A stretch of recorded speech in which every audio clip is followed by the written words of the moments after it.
Hello and welcome to Pretty Good Gaming. This is your Friday News Roundup. I'm Gareth Evans, he's Henry Cooper. Let's just get started. October the 4th, 2019 will mark the release of Ubisoft's next Ghost Recon game called Breakpoint. The game, which was announced during a live stream yesterday, is a sequel to 2017's Ghost Recon Wildlands. Again, you play the role of Nomad, but this time the game is set in the fictitious Aroa Islands, an archipelago somewhere in the South Pacific. The islands contain several diverse biomes including forests, deserts, an active volcano and snowy mountains. So just think New Zealand, but somehow with a dusting of both sand and snow. The enemies this time are a rogue special ops cell called Wolves, led by Lieutenant Colonel Cole D. Walker, played by John Bernthal. Players may recognise Cole D. Walker as he recently appeared in Wildlands DLC named Operation Oracle, where he was actually on your side. In Breakpoint, you will be cut off from outside support from the government, therefore you won't get supply drops, allowing the game to feature various survival elements this time around. You'll find yourself making camp, crafting, eating and drinking to ensure you are at peak effectiveness. Failure to eat, drink or rest will result in debuffs, which will impair your abilities. You can also receive persistent injuries in Breakpoint. For example, a bullet to the arm will affect your aim, and a leg wound will give you a limp, slowing you down. These injuries can be healed once you return to your bivouac or camp. Notably, you will often find yourself as the hunted in Breakpoint, not the hunter, and the switch to stealth survival gameplay introduces a new ability system called Prone Camo. This will allow you to blend into the environment to avoid detection by the enemy. You can even cover yourself in mud like Arnold Schwarzenegger does in the 1987 classic action movie Predator. Do it, I'm right here. Do it! Check it out, man, I've got my Predator t-shirt on and everything. How good is that? It's almost like it was planned. Wasn't so.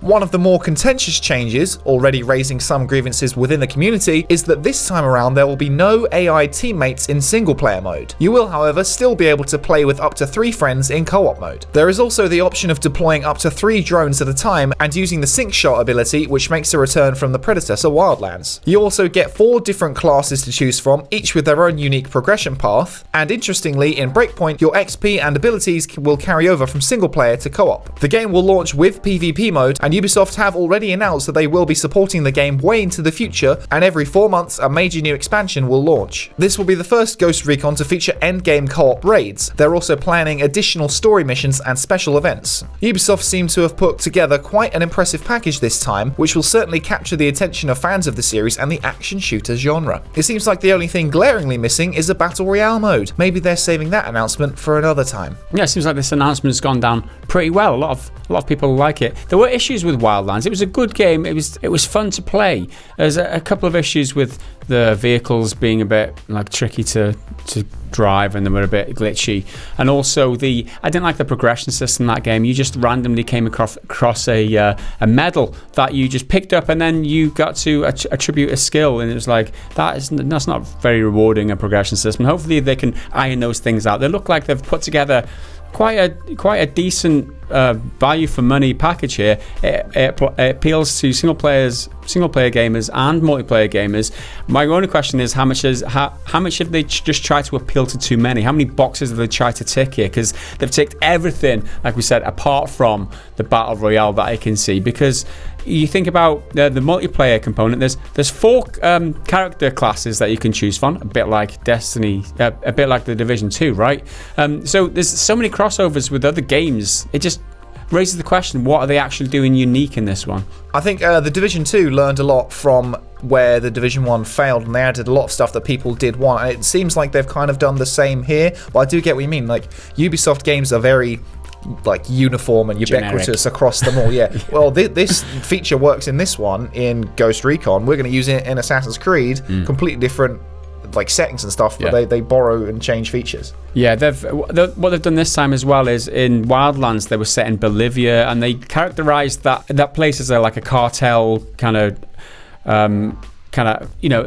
Bolivia wasn't happy, let's put it that way. There's a bit of political backlash for Ubisoft over that one, so they've made this fictitious place now, and you'll see a lot of the previews and the games outlets already saying, oh, where they're going politically with this, they're trying to avoid political, just trying to shoehorn in their political agendas. Like Ubisoft are trying not to be political, but they have to be political. So like, pick a side, Ubisoft. Like, just give me a fun game. They're trying to sell a game. Bullshit. That's what they're trying to do. God Almighty, these news outlets, these gaming news outlets, they're just so full of themselves, man. Keep your politics to yourself. Let us play a good game and just forget about that nonsense. I really liked the look of Wildlands, but it's one of those where it's really good if you've got a team of friends to play with. Yeah. And I feel like that's the same with this. Like, I would get into it, but it's very much like if you've got a solid 4-man team, you can have a really great time. But if you're playing on your own, you probably have an okay time, probably decent, but get yourself a good little squad.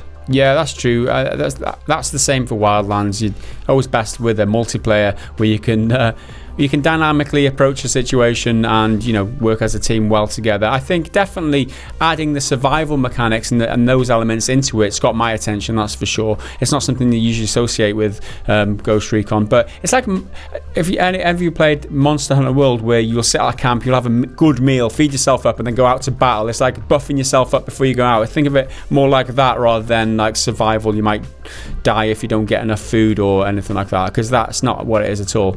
And also injuring yourself while you're in battle, that sounds fun. Yeah, a bit more gritty, a bit more realistic than your usual Ghost Recon type of game. But I'm down for it, that's for sure. Because it's not just, your health will drop a bit. Like, if you're shot in the arm, your aim's going to be messed up. Shot in the leg, you're going to move really badly. So I think that sounds really cool. I am still kind of disappointed because when I read the title, I read it as Point Break, and I love that movie so much. Yeah. It's Fast and Furious before Fast and Furious. That is surfers. And it's Keanu. Yeah, it wasn't that though, was it? No, it was really good though.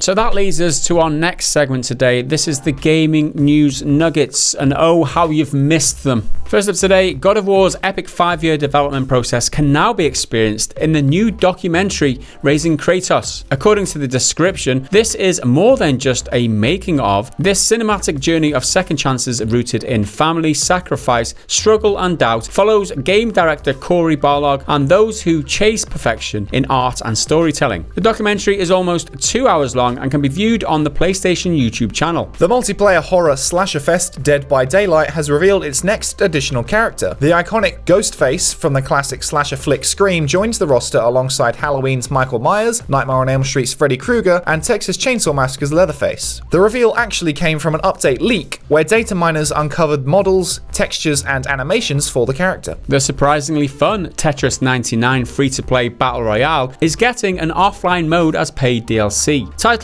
the Big Block DLC, it will cost $9.99 and will actually feature 2 modes, one Battle Royale with bots and one Marathon mode. From the 17th to 19th of May, players will also be able to compete in the Maximus Cup for the chance to earn points and unlock a classic Game Boy skin for the game. After teasing some very cryptic and exciting stuff on Twitter, pledging something soon, CD Projekt unveiled their official merch store. While this isn't as exciting as new Cyberpunk details, you can pick up some of the game's merch as well as Witcher and Gwent related gear. For the moment, the store only ships to EU residents, but shipping to North America and other countries will be available soon. And if that's not a reason for the UK to stay in the EU, I don't know what one is. And if anyone from CD Projekt Red's watching and they need a bit of a shout out for some of the merch, if you send it to us, we'll stick it on the screen, and then it pays for itself then, doesn't it? Because you get those added sales of all our, just saying, if you want to send us some free stuff, we'll quite happily show it off on the show. Hint, hint.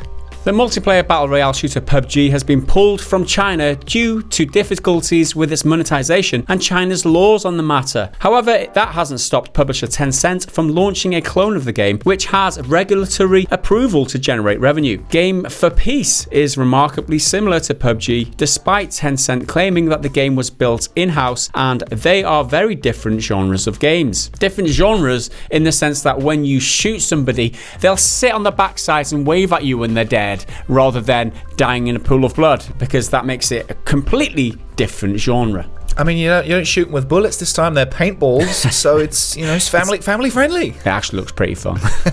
Talk of crunch culture in the games industry is always a hot topic of debate. The latest company under the microscope is NetherRealm, the company behind Mortal Kombat. They are promising to address the situation through a survey that will be sent directly to Warner Brothers, the publisher. In addition to new DLC shown off for Monster Hunter World during Sony's State of Play presentation, the game is also getting a free trial. The trial runs from today until the 20th of May and will take you up to the Toby Kadachi quest at Hunter Rank 4. The trial is only available on PS4 and all progress will be carried over to the full game if you do choose to buy it. Paradox's 4X sci-fi strategy game Stellaris is getting a free weekend this weekend on Steam. This is in celebration of the game's 3rd anniversary as the game launched on May the 9th, 2016. The free weekend comes to a close on Sunday the 12th of May at 10 PM UK time. Rage 2 is just a week away and Bethesda have just released the launch trailer, and it's honestly one of the most enjoyable trailers that we've seen in a while. The trailer even makes reference to and pokes fun at the original game's lame ending. Cities Skylines PC edition will be getting a new expansion called Campus on May 21st. This education-themed expansion will allow you to designate campuses and introduces a bunch of new buildings, including 9 unique faculties and special varsity sports arenas. While this is a paid expansion, Paradox are offering a couple of freebies this month, including 2 new libraries, a new yellow school bus, job titles in the Citizen Info panel, and new industry policies. And lastly, John Wick Hex is a game which was announced on Wednesday. Interestingly, the game was pitched as a strategy game, not exactly the genre you might associate with the movie franchise. We take a deeper dive into what this might mean and what the trailer actually reveals in our podcast this week. The podcast is available on early access right now for Patreon supporters. Everyone else will have to wait until Sunday. So there you have your news nuggets for today. Links to everything we've discussed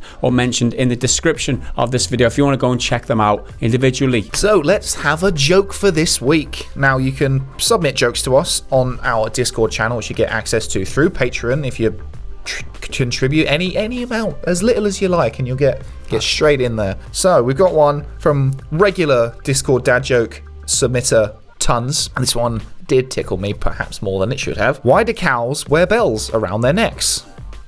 I don't know. Because their horns don't work. Nice. Classic. Thanks, Tons, for your contribution to the Dad Jokes channel, dude.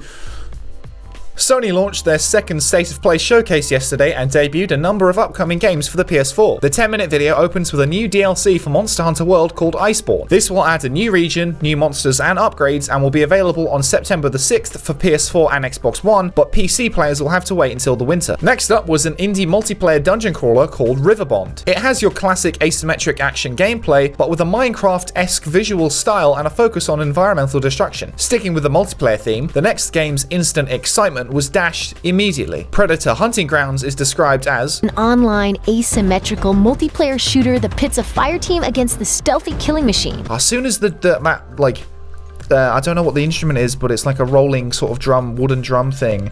And then you see him up in the trees, invisible, and then you get the Predator game. It's gonna be Predator game. And then the lady's like, it's a multiplayer asymmetric shooter. I was just like, yeah, of course it is. Of course it is. Damn it. But that's awesome because that's the second use I've had of my Predator t-shirt this very day. What a good choice this was today, this morning. God. And I'm just here, non-branded, just plain. After that questionable Predator game, Sony tried to gain a bit of confidence with a new trailer for the remake of the old PS1 classic Medieval, which is due out on October the 25th on PS4. The most interesting game in the showcase was probably Away, the Survival series, an animal-based action-adventure survival game where humans are gone and the brutality of nature has taken over once again. The game is said to be inspired by nature documentaries, and you take the role of a sugar glider, which is a kind of possum. State of Play also showed off a new limited edition PS4, but they saved the big reveal for the very end, where we finally got another look at Final Fantasy VII's remake. The trailer showed off the new real-time combat gameplay, as well as the fan-favourite characters Sephiroth and Aerith. Still no word on a release date just yet, but the trailer promises more to come in June, presumably at E3. So ultimately this State of Play wasn't really major, but it was definitely better than the last one. We got some actual games this time. Yeah.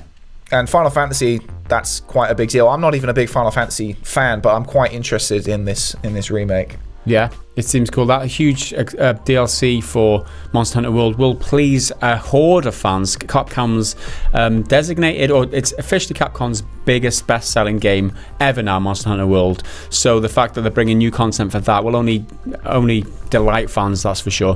And I think they're definitely playing on the the hype around Game of Thrones because it's got dragons and it's all ice themed, and this has got big dragon monsters and it's all snowy, it's the big snowy region. So that's nice. Smart marketing. But those were just our thoughts on the state of play. Do you have any of your own? Leave them down in the comments below, as well as if you got any comments on anything that we've covered today, leave your comments down in the comments section down below.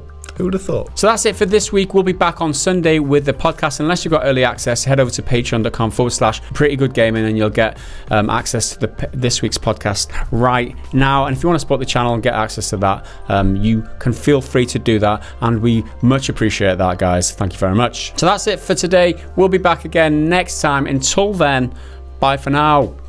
Was that fast enough for you? How can they trust you when you've lied to their faces from the off? Well, we keep getting called fake news. We are the BuzzFeed of the games industry. Edit your mouth onto mine. That could be funny. That could work.